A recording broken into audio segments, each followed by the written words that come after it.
ng ng center dun sa pinagbubunutan ko.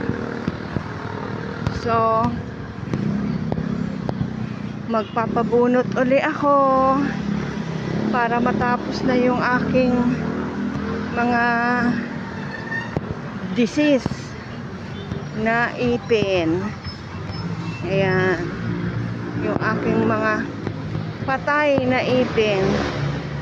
Meron pa may isa pa para panibagong fall stitch siya. Ayan, lakarin ko lang from school ng anak ko, ng apo ko, dun yung school ng apo ko, dun sa dulo to dulo lang sila.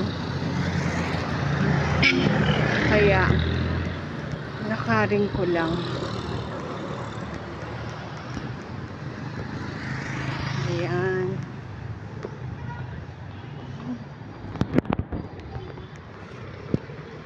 Ano ito Torillo Street. Pero yung tinawiran ko kanina, ano yun? Kamuning Street yon, dito sa Quezon City. Dito naman Torillo Street. Tapos may palengke dyan, yun ang Kamuning Market. Yung center na yan, Kamuning Health Center. Libre dyan, libre pabunot.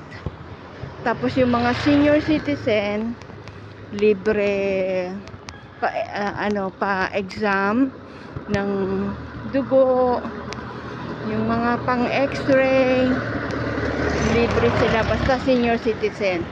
Pero pag hindi ka pa senior, hindi pwede. Sa labas ka magpapa-exam. Pero pwede kang magpa-check up ng kahit ano. Tapos dental, diyan ako nagpapabunot kasi libre. Kasi pag sa labas yun, napakamahal. Yung unang bunot ko sa labas, hindi ko kasi na-videohan, private. Bunot isa at saka isang pasta, umabot siya ng 3K. Wow. Pwede rin dito pala ang pasta. Kaya lang, hindi ko lang alam kung ang pasta dito ay merong anesthesia. Kasi dun sa private, meron. So, hindi mo mararamdaman ng sakit pag pinastahan. Dito, hindi ko alam kung may anesthesia. Kasi pag center yata walang anesthesia. Ang may anesthesia yung ano lang, yung bunot.